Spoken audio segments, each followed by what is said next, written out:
কি menu Sunday special? আজকে তো চিকেন হয়নি, অনেক কিছু রান্না করেছি আজকে। কি ভাত আছে, ভাত তো থাকে, তার সঙ্গে লাল শাক সৃজন মনে হয় ভালোবাসে। হ্যাঁ, তাই লাল শাক ভেজেছে মা। আর সৃজনের একটা ফেভারিট রান্না এখানে আছে। তার আগে সৃজনের অপছন্দের রান্নাটা একবার দেখিয়ে দিই। উচ্ছে আলু ভাজা। সৃজন এটা একদমই অপছন্দ করে। আর এখানে রয়েছে লাল চিংড়ি ভাজা। এই লাল চিংড়ি বেটা খেয়েছিস নাকি?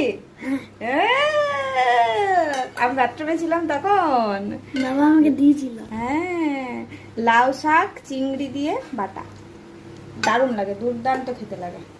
আর সব অন্য রান্না। এটা হচ্ছে কুমড়ো ফুলের বড়া। এটা সৃজন প্রথমবার খাবে আজকে।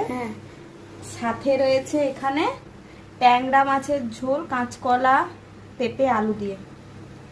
আর এখানে আর এটা হচ্ছে স্যালাড, আচার। আর আচার নয়, আমি চাটনি করেছি আজ। এটা চাটনি বানিয়েছি বাড়িতে।